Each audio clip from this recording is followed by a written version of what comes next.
ಧರ್ಮಸ್ಥಳ ಗ್ರಾಮಾಭಿವೃದ್ಧಿ ಯೋಜನೆಗಳು ಬಡ ಜನರ ಪ್ರಗತಿಗೆ ಪೂರಕವಾಗಿವೆ ಎಂದು ಸಂಸದ ಸಾಗರ್ ಖಂಡ್ರೆ ಹೇಳಿದ್ದಾರೆ. ತಾಲೂಕಿನ ಬಾತಂಬ್ರ ಗ್ರಾಮದಲ್ಲಿ ಧರ್ಮಸ್ಥಳ ಗ್ರಾಮಾಭಿವೃದ್ಧಿ ಯೋಜನೆ ವತಿಯಿಂದ ಭಾನುವಾರ ಆಯೋಜನೆ ಮಾಡಿದ ಸಾಮೂಹಿಕ ವರದ ಶಂಕರ ಪೂಜೆ ಮತ್ತು ಧಾರ್ಮಿಕ ಸಭಾ ಕಾರ್ಯಕ್ರಮ ಉದ್ಘಾಟಿಸಿ ಅವರು ಮಾತನಾಡಿದ್ದಾರೆ.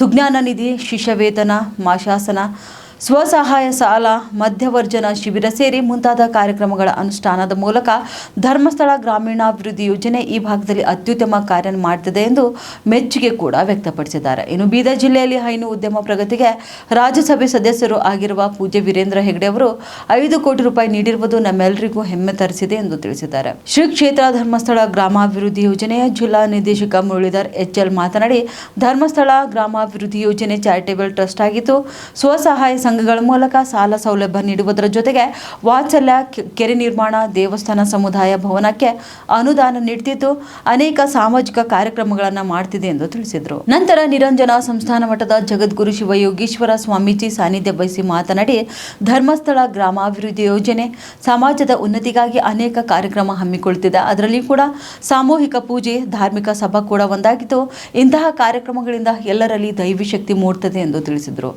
ಇನ್ನು ಅರಣ್ಯ ಅಭಿವೃದ್ಧಿ ನಿಗಮದ ಉಪಾಧ್ಯಕ್ಷ ಹನುಮಂತರಾವ್ ಚೌಹಾಣ್ ಮಾತನಾಡಿದರು. ಈ ಸಂದರ್ಭದಲ್ಲಿ ಗ್ರಾಮ ಪಂಚಾಯಿತಿ ಅಧ್ಯಕ್ಷ ಮಹಾಂತೇಶ್ ಪಾಟೀಲ್, ಪ್ರಮುಖರಾದ ಗೋದಾವರಿ ಸಂಶೆಟ್ಟಿ ಬೀರ್ಗೆ, ಶಂಕರರಾವ್ ಬೋರಾಳೆ, ರವಿ ಗಾಮ, ಅಬ್ದುಲ್ ರೆಹಮಾನ್, ಕಾಶಿನಾಥ್ ಲದ್ದೆ, ಓಂಕಾರ ರಾಮಶೆಟ್ಟಿ, ರವಿ ಚುಡುಗುಪ್ಪೆ ಸೇರಿದಂತೆ ಹಲವರು ಉಪಸ್ಥಿತರಿದ್ದರು. ಇನ್ನು ತಾಲೂಕಾ ಧರ್ಮಸ್ಥಳ ಗ್ರಾಮಾಭಿವೃದ್ಧಿ ಯೋಜನಾಧಿಕಾರಿ ಸಂತೋಷ್ ಸ್ವಾಗತಿಸಿದರು. ದೀಪಕ್ ಠಮ್ಕೆಯನ್ನು ರೂಪಿಸಿದರು. ಜ್ಞಾನೇಶ್ವರ್ ವಂದಿಸಿದರು.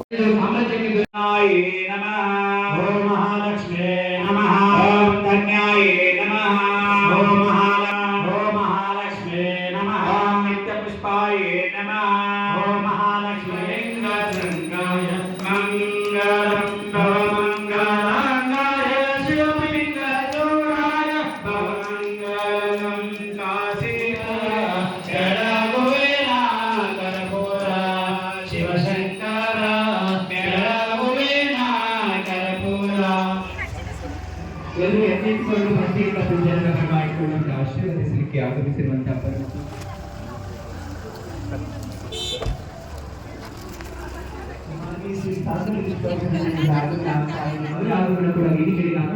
ಆಗಮಿಸಿರ್ತಕ್ಕಂಥ ಮಾನ್ಯ ಯುವ ಸಂಸದರು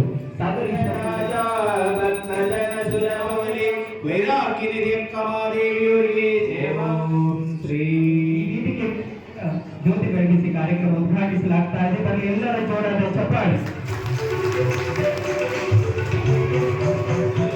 ಕ್ಷೇತ್ರ ಇಲ್ಲಿ ದಾನ ಧರ್ಮಾದಿಗಳೇ ನಡೀತೆ ಬಿಟ್ರೆ ಖಂಡಿತ ಸಾಲ ಕೊಡುವ ವ್ಯವಸ್ಥೆ ಇಲ್ಲಿ ಇಲ್ಲ.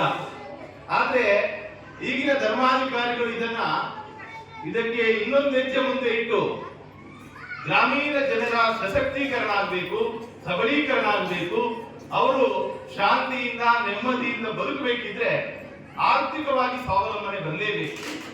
ಈ ಆರ್ಥಿಕ ಸ್ವಾವಲಂಬನೆ ಬರದಿದ್ರೆ ಜನಸಾಮಾನ್ಯ ಬದುಕಿನಲ್ಲಿ ಪರಿವರ್ತನೆಯನ್ನು ಕಂಡುಕೊಳ್ಳಿಕ್ಕೆ ಖಂಡಿತ ಸಾಧ್ಯ ಇಲ್ಲ. ಇದನ್ನ ಮನಗಂಡು ಸರ್ದಾರನ 43 ವರ್ಷದ ಹಿಂದೆ ಕಟ್ಟಿದ ಒಂದು ಅದ್ಭುತ ಸಂಸ್ಥೆ ಶ್ರೀ ಕ್ಷೇತ್ರ ಧರ್ಮಸ್ಥಳ ಗ್ರಾಮಾಭಿವೃದ್ಧಿ ಯೋಜನೆ. ಅದರಡಿಯಲ್ಲಿ ಈ ನಮ್ಮ ಬೀದರ್ ಜಿಲ್ಲೆಯಲ್ಲಿ ನಾನು ನೋಡಿದ್ರೆ ಕಳೆದ ಈ 7-8 ವರ್ಷದಲ್ಲಿ ಹತ್ರ 1900 ಕೋಟಿ 1900 ಕೋಟಿ ದುಡ್ಡನ್ನ ನಮ್ಮ ಹಳ್ಳಿಗಳಿಗೆ ಜನಸಾಮಾನ್ಯರಿಗೆ ತಲುಪಿಸುವ ಕೆಲಸ ಇಲ್ಲಿ ಆಗಿದೆ ಅನ್ನೋದನ್ನ ಈ ಸಂದರ್ಭ ಹೇಳಿಕ್ ಬಯಸ್ತೇನೆ. ಪೂಜ್ಯರ ಇನ್ನೊಂದು ಬಹಳ ಮುಖ್ಯ ಮಾತಿದೆ, ಸ್ವಾವಲಂಬಿ ಮತ್ತು ಸ್ವಾಭಿಮಾನದ ಬದುಕು ನಮ್ದಾಗಬೇಕು. ನಾವು ಸ್ವಾವಲಂಬಿ ಆಗಬೇಕು ಮತ್ತು ಸ್ವಾಭಿಮಾನದ ಬಗ್ಗೆ ಬರುವಾಗಿ ಮಾಡಿ ನಮ್ಮ ಸಮಾಜದ ಪರಿವರ್ತನೆ ಒಂದು ಭಾಗ ಆದ್ರೆ ಮೂಲ ಸೌಕರ್ಯದಲ್ಲಿಯೂ ನಾವೆಲ್ಲ ಜಿಲ್ಲೆಗಿಂತ ಮೀರಾಗಿರ್ಬೇಕು ಅನ್ನುವಂತ ಮಟ್ಟದಲ್ಲಿ ಎಲ್ಲ ಕೆಲಸ ಕಾರ್ಯಗಳನ್ನು ಮಾಡುವಂತ ಸಂಸದರನ್ನು ನಾನು ಕೇಳಿದ್ದೇನೆ. ಯುವ ತರುಣರಾಗಿ ಅವರ ಕೆಲಸ ಇನ್ನಷ್ಟು ಮುನ್ನೂಕಿ ಕೆಲಸ ಮಾಡುವಂತ ಶಕ್ತಿ ಆ ಮಂಜುನಾಥ ಸ್ವಾಮಿ ಅವರಿಗೆ ಇನ್ನಷ್ಟು ಕೊಡಿ ಅಂತ ಶ್ರೀ ಶಿವಯೋಗೇಶ್ವರ ಮಹಾಸ್ವಾಮಿಗಳ ಪಾದಗಳನ್ನು ನಮಸ್ಕರಿಸುತ್ತಾ ಶ್ರೀ ಕ್ಷೇತ್ರ ಧರ್ಮಸ್ಥಳ ವತಿಯಿಂದ ಸಾಮೂಹಿಕ ಶ್ರೀ ವರದ ಶಂಕರ ಪೂಜೆ ಹಾಗೂ ಧಾರ್ಮಿಕ ಸಭೆ ಕಾರ್ಯಕ್ರಮದಲ್ಲಿ ನನಗೆ ಉದ್ಘಾಟಕರಾಗಿ ನನಗೆ ಆಹ್ವಾನ ಮಾಡಿದ್ದಾರೆ. ನನಗೂ ಕೂಡ ಪೂಜೆಯಲ್ಲಿ ಭಾಗಿಯಾಗಲಿಕ್ಕೆ ನನಗೆ ಅವಕಾಶ ಮಾಡಿಕೊಟ್ಟಿದ್ದಾರೆ. ನನಗೂ ತುಂಬಾ ಸಂತೋಷ ಆಗಿದೆ. ನನ್ನ ವತಿಯಿಂದ ಎಲ್ಲರಿಗೂ ಧನ್ಯವಾದಗಳನ್ನು ಸಲ್ಲಿಸುತ್ತೇನೆ. ಈಗಾಗಲೇ ಮುರಳೀಧರ್ ಅವರು ಹೇಳಿದಂಗೆ ನಮ್ಮ ಕುಟುಂಬ ಮತ್ತು ಧರ್ಮಸ್ಥಳದ ಸಂಬಂಧ ಸುಮಾರು ವರ್ಷಗಳಿಂದ ಇದೆ. ಯಾವಾಗಲೂ ನಾವು ಪೂಜೆಗೆ ಹೋಗಿ ನಾವು ಭೇಟಿ ಮಾಡಿ ಅವರ ಆಶೀರ್ವಾದ ತಗೊಳ್ತಾನೆ ಬಂದಿದ್ದೀವಿ. ಇವತ್ತಿನ ದಿವಸ ಏನು ಪೂಜ್ಯರು ಧರ್ಮಸ್ಥಳ ಗ್ರಾಮಾಭಿವೃದ್ಧಿ ಯೋಜನೆ ಏನು ನಿಮ್ಮ ಟ್ರಸ್ಟ್ ವತಿಯಿಂದ ಅವರೇನು ಎಲ್ಲ ಸ್ವಸಹಾಯ ಸಂಘಗಳಿಗೆ ಏನು ಹೆಲ್ಪ್ ಮಾಡ್ತಾ ಇದಾರೆ, ಸಹಾಯ ಮಾಡ್ತಾ ಇದಾರೆ, ಇದು ಬಹಳ ಒಂದು ಒಳ್ಳೆ ಕೆಲಸ ಅಂತ ನಾವು ಹೇಳ್ಬೋದು. ಯಾಕಂತಂದ್ರೆ ಎಲ್ಲಕ್ಕಿಂತ ಮುಖ್ಯವಾದದ್ದು ನಾವು ನಮ್ಮೆಲ್ಲ ತಾಯಂದಿರಿಗೆ ಒಂದು ಶಕ್ತಿ ಕೊಡೋದು ಬಹಳಷ್ಟು ಅವಶ್ಯಕತೆ ಇದೆ. ಯಾಕಂದ್ರೆ ಮಹಿಳೆಯರಿಗೆ ಒಂದು ಫೈನಾನ್ಷಿಯಲ್ ಇಂಡಿಪೆಂಡೆನ್ಸ್ ಸಿಕ್ಕಿದ್ರೆ ಮಾತ್ರ ಅವರಿಗೂ ಮುಂದೆ ಬರ್ಲಿಕ್ಕೆ ಅವಕಾಶ ಸಿಗುತ್ತೆ. ಅದಕ್ಕೆ ತಮ್ಗೆಲ್ಲರಿಗೂ ಕೂಡ ಈಗ ಸ್ವಸಹಾಯ ಸಂಘದ ಮುಖಾಂತರ ಬೇರೆ ಬೇರೆ ರೀತಿಯಲ್ಲಿ ನಿಮ್ಗೆ ಸಾಲ ಇರ್ಬೋದು, ಬೇರೆ ಬೇರೆ ರೀತಿಯಲ್ಲಿ ಸಹಾಯ ಆಗ್ತಾ ಇದೆ. ಈ ಕೊಪ್ಪಳದಲ್ಲಿ ಯಾವ ರೀತಿ ಹೆಣ್ಮಗಳು ಬೇರೆಯವರು ಕುರಿ ಕಾಯೋದ್ರಿಂದ ಇವತ್ತಿನ ದಿವಸ ಅವ್ರದೇ ಖುದ್ದಾಗಿ 150 ಕುರಿಗಳು ಅವರು ಸಾಕ್ತಾ ಇದ್ದಾರೆ ಅಂತ ಅಂಬೋದು. ಅದರೂ ಕೂಡ ರಾಜ್ಯಸಭೆಯಲ್ಲಿ ಸಂಸದರಾದ್ಮೇಲೆ ಅವರಿಗೆ ವರ್ಷ ಒಂದು 5 ಕೋಟಿ MP ಲಾಟ್ ಸಿಗುತ್ತೆ. ನನಗೂ ಕೂಡ 5 ಕೋಟಿ MP ಲಾಟ್ ಸಿಗುತ್ತೆ. ನಾನು 8 ಕ್ಷೇತ್ರಗಳಲ್ಲಿ 1 ಊರಿಗೆ 2 ಲಕ್ಷ 3 ಲಕ್ಷ 8 ಕ್ಷೇತ್ರದಲ್ಲಿ ನಾವು 60 ಲಕ್ಷ ರೂಪಾಯಿ ನಾವು ಕೊಡ್ಬೋದು.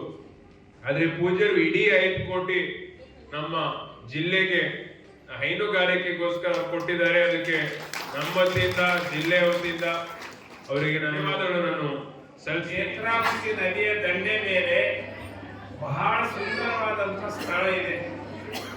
ನಾವು 2 ಸಾರಿ ಅಲ್ಲಿ ಹೋಗಿದ್ದೇವೆ, 15 ದಿವಸ ಅಲ್ಲಿ ಉಳಿದಿದ್ದೇವೆ.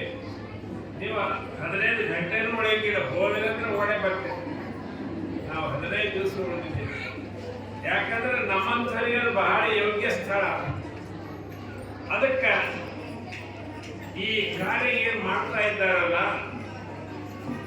ಬಹುಶಃ ಇಡೀ ಭಾರತ ದೇಶದಾಗ ಯಾವ ಸಂಸ್ಥೆಯು ಮಾಡಾದಂತ ಕಾರ್ಯ ಧರ್ಮಸ್ಥಳದಲ್ಲಿ ಮಾಡ್ತಾ ಇದ್ದಾರೆ ಅಂದ್ರೆ ನಮಗೂ ಹೆಮ್ಮೆ, ನಿಮಗೆಲ್ಲರಿಗೂ ಹೆಮ್ಮೆ ಆಗ್ತಕ್ಕಂಥದ್ದಾಗಿದೆ.